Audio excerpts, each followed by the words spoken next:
Bethany Barton is a renowned science communicator and co founder of Dopamind, traveling all over the world to inspire elementary age students to foster their love of STEM topics. She's currently working with the Governor's Early Literacy Foundation of Tennessee to help sustain early literacy programs for children statewide. Bethany is also an award winning author and illustrator of children's books for Penguin Random House. Her STEM picture books have won the Children's Choice Award, been named Amazon Best Book of the Year, and were featured in the New York Times. Hi, Bethany. Hi, Aniko. So I think this is the first time we've had somebody from Dopamind, and Yes. I'm so excited to do this and kind of get into your world as a author and outside of the org. So let's start there. You have authored books about spiders, bees, math, rocks, garbage, germs.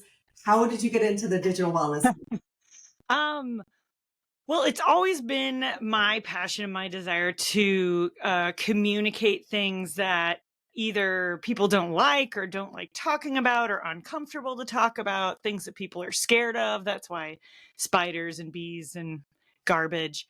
But digital wellness just kind of happened because I have a kid, right? And technology's everywhere and we're a part of it and it's not going anywhere. So I was witnessing my own kids' reaction to screens very early on. I was like, "Oh, this iPad thing. I don't think this is going to work for us."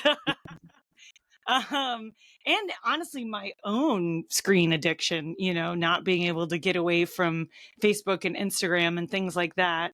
And I had read Stolen Focus, and that I found really compelling. I had read a few other books, and then my neighbor Aniko, maybe you guys have heard of her, she reached out because she was also noticing tech sensitivity in her kids, your kids.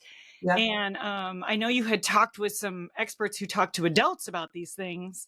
And then you asked, like, how do I find something kid facing? And they were like, oh, that's not a thing.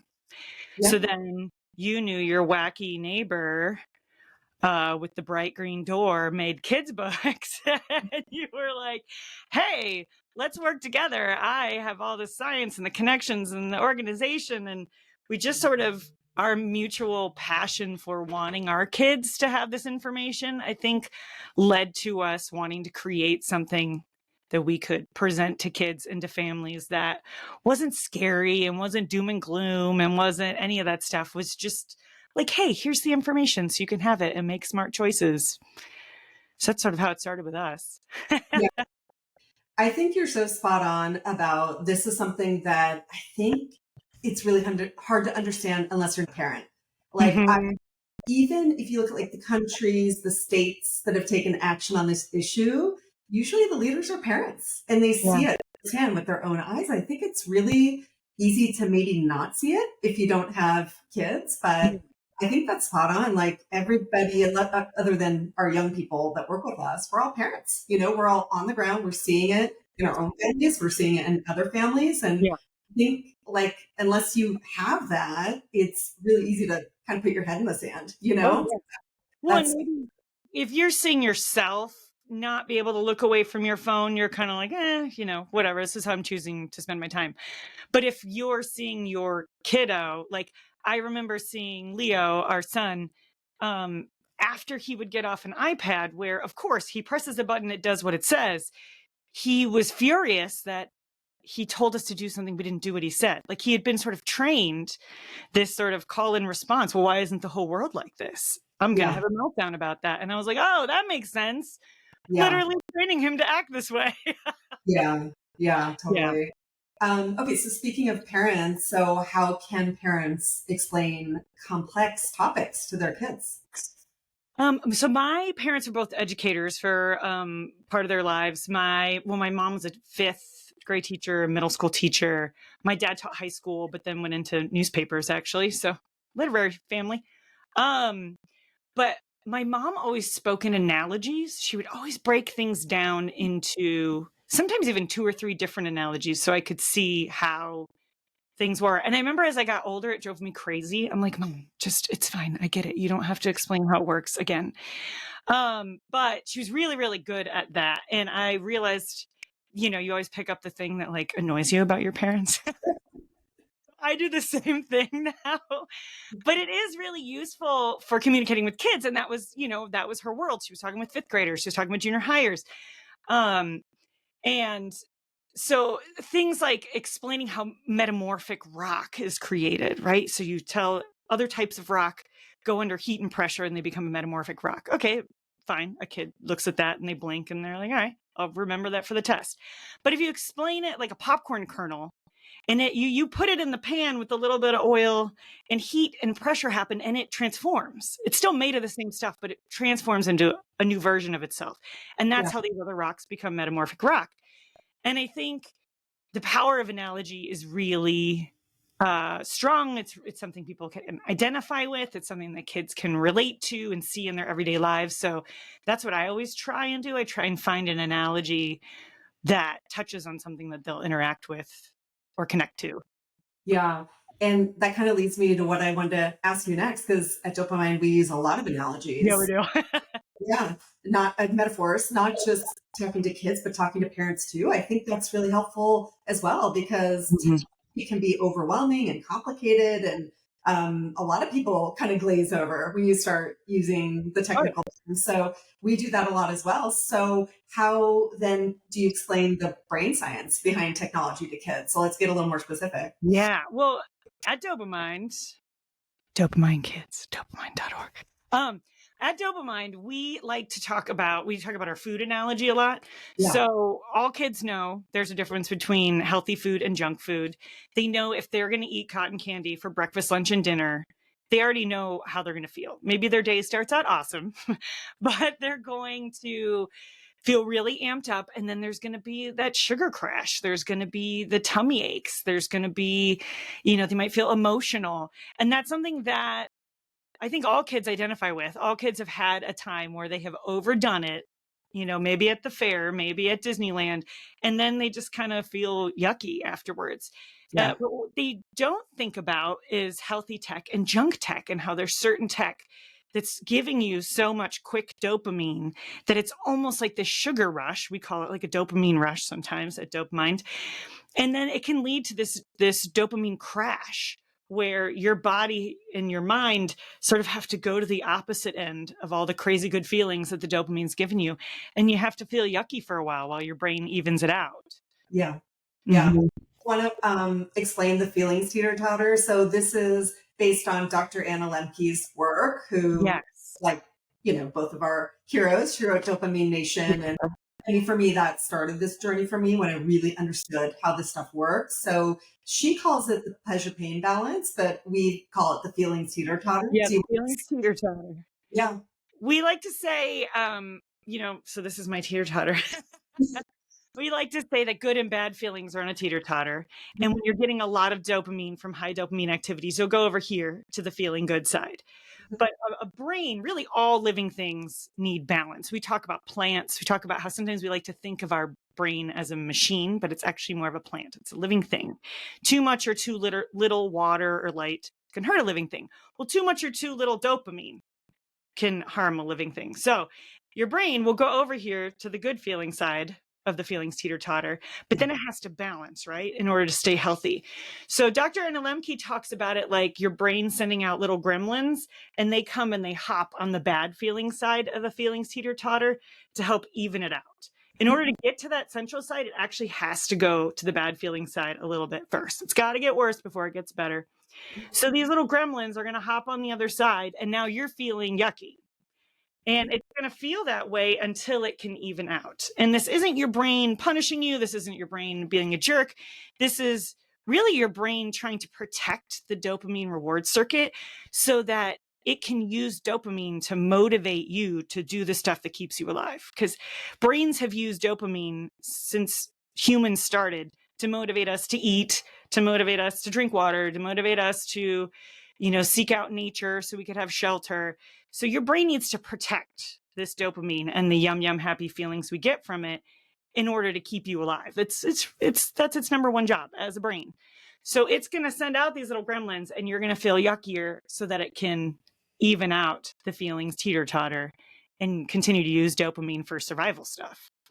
Awesome. Yeah. So, I mean, I think if parents just take away those two things, and there's many more, like if you Mhm. program, but food, super easy for everyone to Yeah. understand, and teeter totter, super easy concept for Yeah. everyone to understand. Like, I think those are probably the two main things, wouldn't you think? Like, if, Yeah, and those are the things that I notice when we go into schools as, dopamine, we go into schools, we will teach educators so that they can continue to teach their community. We do parent events, we do student events. But when we go in for student events, kids immediately identify and engage with that, and they will have examples. They'll say, "Oh, I remember we were playing Roblox, and then my brother was in such a bad mood, and he just kept wanting to hit me." And and it's just things that kids go through and siblings go yeah, through, but they start to connect it with that sort of dopamine rush and dopamine crash, which is so important that they can see it in themselves. yeah. And I'm going to add one more thing, which you're so good at. If you can bring in a little bit of humor and lightness, Yeah. and if you can bring in empathy, I think that goes such a long way for kids not feeling preached at or judged or shamed, right? Which is not what we want. No. This is not a fair fight. Well, and I go ahead. No, go ahead. You go. Well, I was say I play video games. Like my husband and I, we have played video games. We've known each other since college. But we actually, before I even knew all this brain science stuff, set a rule in our house that we would not play games without an ending Yeah. because we got a game um that didn't have an ending. It's one of those, it's called Destiny. It's one of those like ongoing, you're on a planet shooting bad guys. And we like didn't leave our house for like 48 hours. We became like garbage people. And we were like, "Oh no, this is not, we need a rule." Like Bartons are not allowed games without endings. And I didn't realize that that was just us, thankfully, listening to our bodies and minds. Our brains were telling us, whoa, this is too much, too fast. I don't know how Yep. to process all this. I can't go out and do other things. I can't take care of you. You're overwhelming me. So I think telling kids, hey, I've been there, and Yeah. there's certain games and there's certain tech that when I see it, I know, ooh, I'm gonna really be stuck to that. It's really sticky, and I need to protect my brain from that because I want to keep my brain healthy. Yeah. That's so true. I mean, even just like what you're saying, communicating to kids that we're fallible too as adults, and we Mhm. are. I mean, if you look around, I would I argue don't know what you that, mean, Aniko. I don't know. yeah, anyway, I would argue that parents often struggle maybe more than kids, right? Yeah. And the fact that your story you just told about you, Mike, like being able to put those boundaries on yourself, like you guys have fully formed brains. Kids don't have a prefrontal cortex. So it's our job to help them put in those boundaries, like what you guys put in for yourselves, right? It's going to be close to impossible for a kid to regulate themselves. So that's why this is really a parent led movement. Yes, we want to empower the kids to make good choices, and they will make better choices. But at the end of the day, it's our job as the adults to not only communicate this to them, which is hard, I know, but to put in the boundaries to help them, because it isn't a fair fight at We all. we have to be brave enough to be the bad guy. Yeah, yeah, it's so true. Okay, can we pivot a little bit to reading? Because I know that Okay. it's passion of yours. You already kind of talked about your history with this, with your parents and everything. It's also a passionate of mine. Woo. Yeah, I mean, nerd alert, we're always sharing books with each other that we've read. Mhm. And often they are, somewhat dry nonfiction, right? But let's talk about kids and reading. So, why is it important for parents to read to their children every day from an early age? Oh, wow. So you had mentioned before, yeah, I do consulting work and some other work with Governor's Early Literacy Foundation in Tennessee. A lot of people know of them because they were part of what started Dolly Parton's Imagination Library, and they are what share Dolly Parton's Imagination Library across the country. So that started as the Books from Birth Foundation, and now it's become Governor's Early Literacy Foundation. But it started with just when your child was born, you could sign up, and every month until they were 5, they were going to get a free book. And this was started by governor of Tennessee, and now it's been going 3 governors through. Doesn't matter what party affiliation. They all recognize early literacy so important. And this is based on the research of, early literacy, reading to kids in that first 1,000 days, they like to say, really sets up the brain so much for the rest of a child's life. Um, we're seeing a huge rise in a need for speech pathology and things like that because kids who are not being read to by a human being in person aren't really learning how to form the sounds in their mouths. They're watching a lot of animation on television, especially or on screens, any screens, iPads, all the things. But especially animation where it's just a mouth like this so that they can dub any language behind it. So it can't be too specific with the mouth movement. Like that's interesting, right? Um, Also just exposure to more vocabulary words. And then if you want to get sort of into the more upsetting stuff, um, 2/3 of kids who are not literate by fourth grade will end up in the prison system or on welfare. And actually, it's been said that that is how prisons decide how many beds. They will look at their elementary schools and see which fifth graders are not reading yet. And they'll Oh, be like, okay, isn't that dark? It's dark. It's dark. But the thing is that this is something that we can all help with. I mean, libraries are free, libraries are amazing. Having books in the home, I call it kid bait. I leave books around. And then also just being a reader, right? And modeling that for our kids helps so much too. Making it a fun thing you do together. If you sit and watch a movie together, you sit and play a game together, why don't you sit and read a book together? Why don't you read a book too and with your kids? Because that's, you know, it's so important and it's fun. It's a fun thing. yeah. I'll throw in one more thing, and you covered all of it. You covered the fact that they need to hear a certain amount of words, and they need to hear from their caregiver. It Yeah. doesn't matter, who they, mom, dad, whatever, right? And that just sets them up for academic success. There's also been, I think this is one of the most studied things, where if kids are doing too much screen time, right? So it's what Mhm. described, where they're hearing words, but they're not hearing them from their caregivers. It's just this thing. I think it goes back to like our humanity and where we came from, right? Yeah. And our brain hasn't evolved for this yet, right? Where they're seeing developmental delays. And you talked about speech, but there's others, just academics in general, development, social development, just it kind of list goes on and on. This is probably one of the most studied areas. So that I wanted to add too. And then I want to throw in one more concept, which I've talked with a lot with some of the pediatricians and kind of the experts on play, which is the term serve and Mhm. return. Are you familiar with that one? What's the term? It's called serve and return. So Serve and return. books set us up for this. So it's this idea of a kid pointing to something. Let's say they're pre-words, right? Pointing to a dog. And the parent or caregiver, whoever, says, "Oh yes, that's a dog." And then the kid might say "woof," and then the parent might add to that. So that's called serve and return. Oh, fun. It's hugely important for development and learning. And this Mm. screens doesn't offer this, and books do. I Mm. this with my kids when they were little, before they could talk. And books absolutely bring out this ability for us to connect with our kids, Mhm. right, in so many ways. And that when they're older, I still read to my kids. I know it's Yeah. crazy. My kids are 9 and 12, but we'll read something in a book, and it's not serve and return necessarily anymore, but we will talk about it. It'll be like Mhm. area for us to connect. So I just wanted to add that No, little, absolutely. Well, we're yeah. at the point now where Leo likes to read to us. He's like, "Can I read to you?" Which is fun. Yeah, no, it's Yeah. cool. I think people don't realize how important it is for family connection. I mean, this is something, the reading brain, I can't remember exactly when it evolved, but it's a good long time now. And, it's really important to us as And humans. humans have been telling stories to and with each other in a communal way for so long. Like it is a part of how we human. Yeah. So let's push on that a little bit then. A survey just before the pandemic, it was done by the National Assessment of Education Progress. It showed that the percentages of adolescents who say they read daily for fun dropped double digits since 1984.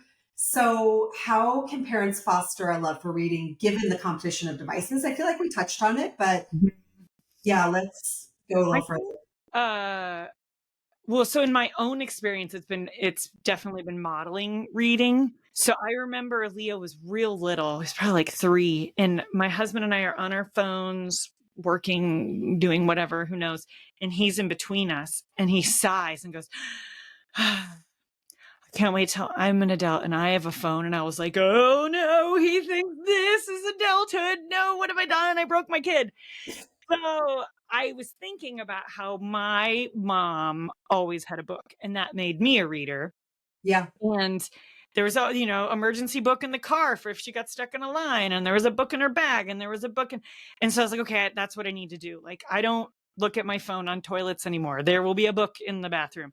I don't look at my phone when I'm in line for something anymore. There will be a book in my bag. I don't.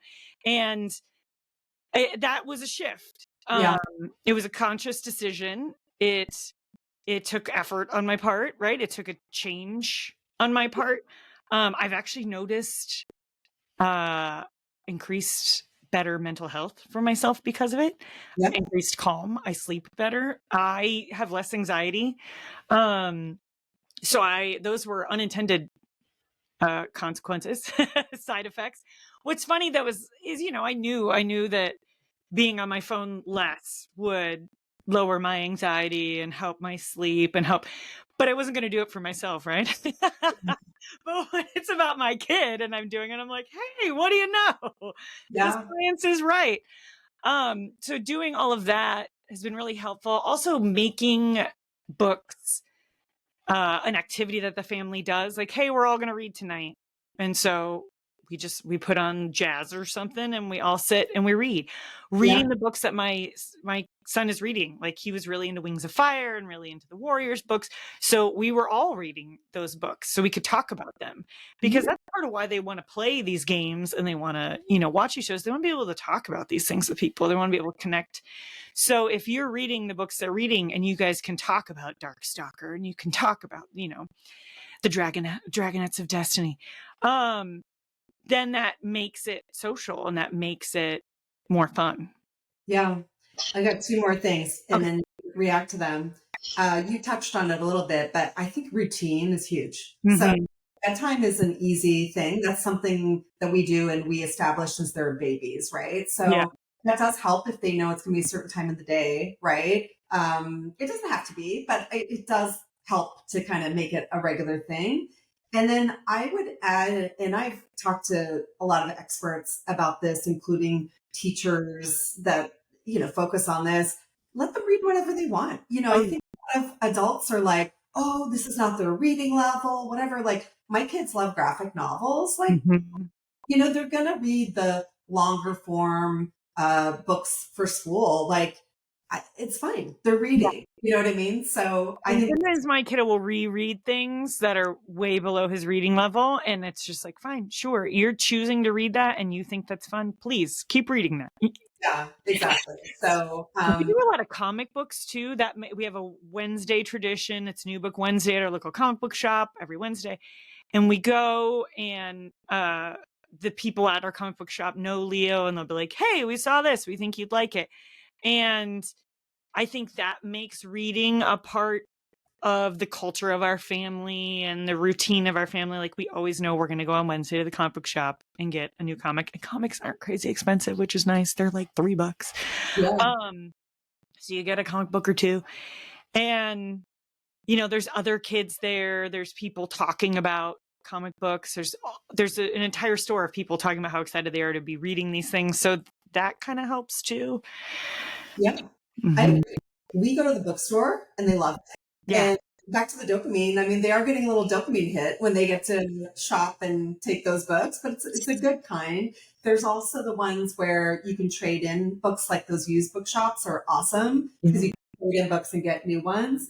And I don't want to get like too technical, but I'm pretty big on paper over pixel. And I don't know, it's if they're reading the reading, that's great, but we are still cavemen Yeah. and we're still in the physical world, like we're evolved for the physical world. So it really does, studies do show that reading on with an actual paper book is better, for Yeah. comprehension, and just kind of what you were describing with the comic book, like the experience, right? It's so easy. Mhm. And again, no judgment if people want to use a Kindle or whatever, they're reading, that's great, but they might actually get more out of physical books, Mhm. so yeah, tangible. Ilhan Hari talks about that in Stolen Focus. Yeah, He says something about, and I haven't reread it in a while, but something about how the amount of focus it takes to look at a static book that's, in the same plane as the rest of the world you're in, versus something that's, backlit and designed to draw your attention and right. interactive. What you're looking at in the printed word is asking more of you and building more of your sort of focus muscles. Yes. Yeah. And teaching you more how to block things out and how to focus on what's important than a screen that's sort of pulling your focus instead of teaching you to focus. Yeah, and to piggyback on that, because we teach this in the material, there's a topography to a physical Mhm. book. So there's four corners. You can know where you are in the book, know how many pages are Yeah. left, right? Where when you are reading on a device, and again, all reading is good, but you're missing that topography. So Mhm. really know how far you are in the text. The corners, the tactility of it aren't really there. It's that scroll mechanism. So I mean, this gets a little bit like scientific, but I think the simple way to remember it is like, hey, we are evolved for the three dimensions. Yep. So it does, and there are studies that support this that Mhm. attain better. So we still love paper books. I think both of us. Yeah. Big time. I And need again, more book help. if you look at Kindle, like it's better than nothing. It's of course, it's great, but just consider it. Yeah. Consider a nice physical book. We Um, also do no screens in cars. That's a yeah, rule. yeah, So books happen. Sometimes because our kiddo can earn an hour of video games by doing like a chore chart thing. Sometimes he'll ask if we're driving up to grandma and grandpa's. It's like a 5-hour drive. Can I do my hour in the car? Okay. But we've only been allowing that since he's like 11. But normally the rule is no screens in cars. Like you can stare at the window, you can read a book, you can color. It's not going to kill you. You don't need a screen in a car. You're fine. so, I mean, if you remove that, like we do screen breaks, the kids will read. Oh yeah, 100%. Or if you put the boundaries around it, where you say, okay, we're going to do it this time of day. And again, it depends on the age of your kids. That will force them to read because reading is harder. Let's be honest, Mhm. more effort, right, than Mhm. a screen, which will basically feed you everything with very little effort, Yeah. right? That of course kids are going to go for the path of least resistance. We all do that. We all, yeah. Yeah, but if you put in some boundaries, like I love that idea. Like, okay, no screens in the car. That kind of forces them. Like, if that's the only thing there, Mhm. to make that choice. So I like that too as a tip. Okay, let's get back to parenting. So, according to a recent Pew poll, two-thirds of parents are saying that parenting is harder today than it was 20 years ago. They're citing technologies like social media and smartphones as the reason. Yeah. In schools, smartphone use is tied to academic declines, difficulties in focus, social emotional challenges, and mental health effects. So, what's your advice to caregivers navigating technology for kids? So, I know we covered parents a little bit, but I know you work with Yeah. kids a lot too. So, maybe we cover both. Uh, I mean, like I was saying, we have to be brave enough to be the bad guy. Yeah. My mom used to say this growing up. She would be like, I love you, but I don't have to be your friend. You're gonna have Yeah. so many friends, and it's not my job to be your friend. Yeah. She's like, it's my job to make sure that you're healthy. It's my job to make sure that you are not a jerk when you go out into the world. It's my job to make sure that everything is developing properly. She's like, so if that comes in competition, like my first job is all that stuff with me being your best bud. She's like, I'm gonna pick being your mom. And I Yeah. remember, the times that she was telling me that, I was like, "Rah! My mom's a jerk." But Yeah. now I'm like, "Wow, my mom was a boss." Like, Yeah. she Yeah. did this with 4 kids and several foster kids. But, I also think, like, you don't always even though you gotta be brave enough to be the bad guy, you don't always have to as long as you're just keeping it very honest and open. Like, we are very honest with Leo about the science. He knows all the science now. He hears about it constantly. Obviously, it's a big part of both of our lives with dopamine. Um, and so he observes it around him now. He Yeah. sees, he even said, like, oh, my friend, I won't say it in case they're watching, but he's like, my friend isn't fun anymore. He got a phone and now we do D&D because they do a lot of Dungeons and Dragons. He just stares at his phone the whole time. The other D&D kids said we should vote him out of the club because they say he's distracting everyone with his phone. I was like, ooh, but he's recognizing this. And I think if I hadn't sort of wasn't constantly telling him the science for him to sort of mull over in his head and see it, he wouldn't know. So I think we just arm them with facts, Yeah. trust that they're smart, be brave enough to be the bad guy, Yeah. explain to them that it's hard for us too. Like, it's not like it's so easy for me to not look at my phone through this entire interview. It's hard for all of us. They're sticky and they're tricky and they want our attention. They're designed to get our attention by people with way more degrees than I have. Yeah. And so I think that honesty helps too. So it's not like I'm doing everything right and you are a child who's doing things wrong. Yeah. And then with any sort of habit, they tell you if you're trying to stop one thing to replace that habit with something else, Yep. replacing that screen activity with something else, replacing that screen activity with riding bikes, replacing that screen activity with reading books. This is going to mean more time and energy from us for a while, especially during that transition. Yeah. That transition sucks. When you start to take screens away, it sucks. There's just no way around that because Yeah. you're dealing with a little tiny brain addict whose brain is, going to the gnarly end of the feelings teeter totter. I recognize it with me too, when I was sort of withdrawing from being on the internet a lot. But once you get through that, because the brain does heal and it does regulate, it's so much better. And kids are so smart and they start to make these healthy choices. If we trust them, they really are so smart. Yeah. Yeah. I totally agree that it's worth the effort. And I think that's one thing parents are afraid of because they're so overwhelmed already. And I don't blame them. Like, Oh, yeah. talk for an hour about the reasons why parents I'm are. exhausted. I We're all mean, exhausted. tech is just one thing. Like, there's so many other things. Like, you on the pressures of elite sports, and there's this statistic, and I don't have it in front of me, but it's like an American mom spends, it's like a significant 60% or something more time with their kid than they did in the 1950s. American is like 160%. Like, we're just spending so much time with our kids. There's all the activities that we're expected to do. Mm-hmm. Difficulty of getting into college. Like, there's a lack of childcare. Like, there's so many Oh, things yeah. that make parenting hard. And So we're both working moms with multiple careers because we're crazy. yes, And, yeah, and then we have kids. And then just the way the world is now, it's not like kids can walk to the things they get to. Everything's driving now yeah, and everything. So it is, we all yeah, have 70 full-time jobs. We're all exhausted. yeah, But in a way that's where getting off of screens is almost appealing because it sort of gives your brain a bit of a break. Like when I stopped, and maybe it's gross, but when I stopped looking at my phone when I'm in the bathroom, everybody yeah, does that. You sit in the toilet to pee and you look at the phone. When I stopped doing that, I noticed my anxiety levels just like yeah, I wasn't asking something of my brain in the margins of life.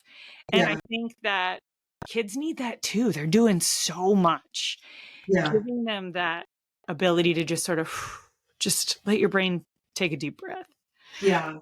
Yeah. I mean, I think, and I know that it's worth the effort, right? Like Yeah. you were describing earlier, it's a little bit of work in the beginning to set up these good habits, but you'll find your kids being able to self regulate. You'll find them picking up a book. You'll find them being able to play and kind of make up their own stories again, right? So they'll be less dependent on, it's like breaks that cycle, right? They'll be less Yeah. dependent on needing that screen to regulate or to entertain them or whatever it is. So, and kids, I say this all the time and it's so true. They know how to be bored if you just let them. Mm-hmm.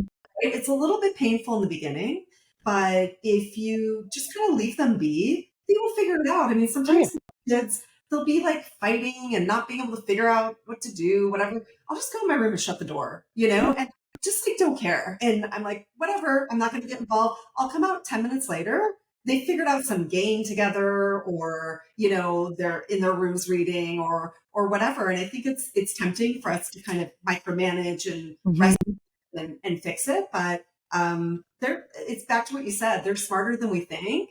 Yeah. And they're also just naturally inclined to play and to figure stuff out, but we just have to give them that downtime for them to be able Yeah. to do that. So it seems like it's harder to do like a slow tech or low tech parenting approach, but it's actually, I think, easier in a way, Mhm. dependent on screen in the restaurant or in the car, Oh, or yeah. you know? No screens in restaurants. That drives me crazy. That could be a whole podcast. Yeah. Don't do that. But I was gonna say, it just reminded me. I don't know if you heard Leo like sticking his head in because my little guy. Sorry about that. But it reminds me that when we were getting him off of screens and we were trying to regulate what and when and how screens would be allowed, we don't allow games that don't have endings. It has to be a game where you like get the cartridge. If it's a downloadable game or a free game, that's not really our jam. But this is the rule for mom and dad too. These are the games that mom and dad play too. So we started this star chart, and I know there's conflicting research about making video games a reward. I know they say like don't do that. Don't make it something they earn because you're giving it too much. Yeah, too Yeah. special. But it is sort of how we've been doing it, and it is working for us. Maybe it'll work for some other people out there. But the star chart that we have is a little different. So there's chores on there, but there's also, he has to do an activity star. He has to go outside and do something that moves his body. And there are several activity stars he has to get because he has his own sports he does. So some of them he's getting from going to sports, but he's going to do that anyway. So activity star, you got to go outside and get activity star. Bravery star, you got to do something new. Go knock on a neighbor's door, go, and see if Ethan wants to play. Go build something in the backyard out of sticks. Creativity star is the thing that we do. Go make something. He likes to make little puppets out of toilet paper rolls. It's become a thing. What else is on there? Reading star. Yeah. And then chore stars. And I think that's all the things. And then homework has to be done. But so we can earn an hour of video games if he has filled up these things. But it's not just do your chores and you get it. It's like, hey, you got to go do other stuff. So you're building other parts of your body. So if you want to do this, go outside for an hour because activity star. That has worked for us. And in fact, we got rid of it for a while and just allowed Leo to have an hour of video games on the weekend. And he asked for us to bring it back. Yeah. So what you're describing is actually not, because I know what you're referencing. I do talk about this in the parent ed, where I just say be careful about it. And what you're describing is just getting all the things that you're supposed to get done, right? Yeah. Before you do it, which is what I do too, by the way. Yeah. It's not a reward to say, hey, get your homework done before you play video games. Like that's just life. Like we have to get our work done before we can have fun, right? So what you're describing is, I think, not what I'm describing in the parent ed. I think what happens is you're doing it, flipping it kind of to the positive, and you're using the star chart as like a visual marker, right? You don't have to use the star chart. You could just say, hey, are all your chores done? Is your homework done? Right? You can do that too, but you're flipping it to the positive, right? Which what happens is a lot of parents kind of use it as more of like a punitive thing, right? It's like, hey, you hit your sister, I'm taking away your iPad. Well, that's not really a natural consequence. Like, right? So, or logical consequence, sorry, that would be the term. But like, let's say it's, hey, you're playing Roblox and I'm really noticing that you're having meltdowns after, right? A logical consequence could be, hey, let's take a break from it, right? And punishment. But I think when it's not logical is where parents kind of get into trouble, and the kids really anxious about, ooh, the screen is so special. I don't want to be taken away, and or there's, you take away intrinsic motivation, right? It's like they're only doing it to get the screen, right? But what you're describing is just, hey, these are all the things that we do. We're going to visualize them. Like that makes a lot of sense to me. So I just wanted Yeah. to clarify. To me, that's the biggest difference is the motivation, but then also the punitive part of it. I think it's tricky Yeah. where it makes kids even more obsessed sometimes. But it also depends on the kid, and the family. Like, Some kids could take or leave screens, not interested at all. Some of Leo's friends and other of Leo's friends, like the one who got the screen, he got a phone yeah, fifth grade and he kind of ceased to be a human. yeah, It was freaky. Like I watched it. I was like, whoa, what happened to this kid? yeah, You're yeah. nobody. And I always tell families, and this is probably one of the biggest revelations in the parent eds is you can have two completely different kids inside of your own family too. Oh, It's wild, 100%. right? And that's what makes digital parenting so hard because what works for your family might not work for mine. What Mhm. works for one kid might not work for the other. So, I mean, back to the parent overwhelm. I mean, if we had a rule book, that'd be amazing, Yeah. right? But we don't, and everybody just has to do what works for them. But that's why at Dopamine we really focus on like the foundational work, right? Because Mhm. they take it and implement what works for their own families. And So really just arm the families with the information and yes, then let them see what resonates with them so they can create what works for them. It's not like this is the path that you have to follow because dopamine says. We tell them, hey, this is what's going on. This is what your brain's doing. This is why your brain wants this. Here's some finding strategies. Here's some things that you could use. Go make it work for your family. We have your back. We're here yeah, to answer your questions. That's, I mean, because that's what we needed when we were struggling. yeah, We tried to create it and have been creating it. yeah, yeah. Okay, cool. Well, I want to ask you one more thing. Are you allowed to tell us what you're working on now as an author? Yes. Yeah, I can. First of all, I have a book coming out. I don't know when we're going to put this up, but November of 2025, Mhm. I have I'm trying to love farts. Yeah, because I'm a grown up, guys. All about farts, how our body makes them, why we make them, animals that make them, animals that don't make farts. And so that's coming out in November. That book's done. And the one I'm working on, I've actually been working on for years now. You know this. But it is finally going to come out into the world, and it's called When Brains Meet Screens. And for a long time, I just called it the Dopamine book, but it is explaining this sort of the foundational science of, you know, what our little caveman brains were designed to want, why the dopamine reward circuit exists, and how screens can sort of hack that system to give us a lot of dopamine, which can be super fun, but can also lead to dopamine rush and dopamine crash. And I use the food analogy that we use at Dopamind. I use a lot of other things to help explain how we can become desensitized to too much dopamine at one time. And it's that same sort of stuff that we do in our, I mean, this is sort of supposed to be a tool that can be used with everything that we do with Dopamind, with, you know, our at home courses that you can take, with our in school curriculum. But it's just something you can take home and read with your kid because, hi, we just went over how wonderful it is to read with your kid. Yep. Then you guys can discuss the science, and then you can be armed with all of that information so you can make healthy choices for your brain and your body. Yeah. Well, I can't wait. You know that I'm your number one fan. Yeah, And you had to read it so many times yeah, already.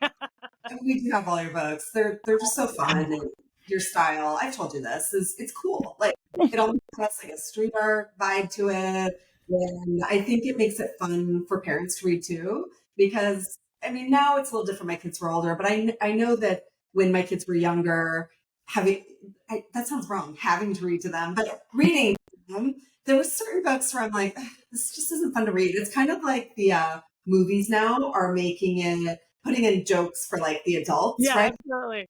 Yeah, and I feel like your books really do that. And what I can't wait for with this book, first of all, nobody's done this, which is crazy. Yeah. Nobody's Yeah. done it in this way. Well, and that's I've been pushing it with my publisher for, I mean, when did we start? 2021? Is that when It's we all started here. Dopamine? It's I think 3 years, maybe. Yeah, I mean, I feel like I've been asking my publisher since then Yeah. to make this book, and they have been very wary, and oh, parents are going to feel judged, and I'm like, no, no one's going to feel judged. We Yeah. need this, and educators and schools we've gone into have been like, yes, please make this book. And it wasn't until originally my concept was a graphic novel, and that Yeah. was what I had submitted to them, and then Dr. Jonathan Haidt released that he's doing a graphic novel. It's coming out at the end of the year, and I was like, this book, and they were like, okay, make it younger, make it younger. Whoops. So that's really exciting too, that he's going to have a graphic novel version. It's more for, I believe, middle schoolers, but that's so necessary. Chef's kiss.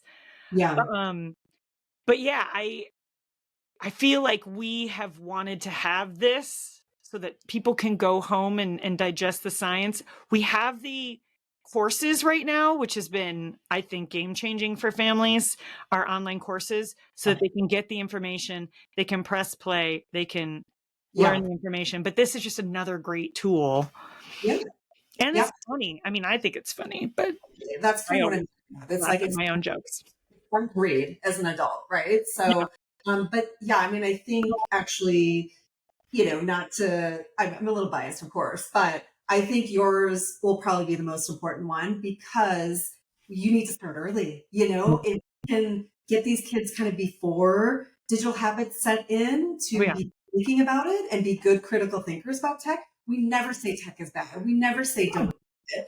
We just want them to Oh my understand, God. yeah, exactly, their feelings, right? And if we can do that young, it just makes a huge difference. That's why we start our curriculum as young as TK, because Mhm. I think that even kids that young can understand what Yeah. it's about, right? If we break it down. And that's where it's in the same way, like, I'm not going to demonize junk food. I will eat the heck out of some donuts. But if I eat nothing but donuts, Yep. you think, I mean, you'll know the numbers better than me. How many hours a day are kids on social media now? Are they saying?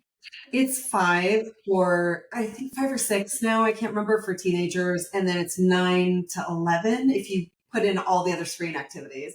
I calculated I think you lose 3.5 years of living before it's crazy. And 5 to 9 hours of eating donuts a day. Like, you're Yes. going to feel like garbage. Yes. And the kids feel like garbage right now. Yeah. They're eating brain donuts for 5 to 9 hours a day, and that's something that they understand. Like, doesn't mean you can't have a donut. Have a donut, but 5 to 9 hours a day. If you know that that's what your body's reacting to, it's getting these sort of quick dopamine calories with Yeah. nothing else that it needs. Then you sort of understand why you want to cry. You get off your phone. Yeah. Or why you don't want to do anything else. Like read. Mhm. Yeah. Well, Bethany, you're awesome. I love you. Number one fan. You know that. Thank you so much for doing this. This was so fun. And I knew you'd have amazing tips for parents for how to explain this. This Yes. doesn't make it overwhelming, and that's, I think, both of our goals. So That's our thank mission. you. We're moms too. We're on your side. That's If right. we all need to call and cry, we're here. We should do that. We should start like a call and cry line. Just a group Zoom for general weeping. Yeah. Um, Thank you. Yeah. We'll talk soon. Okay. Bye.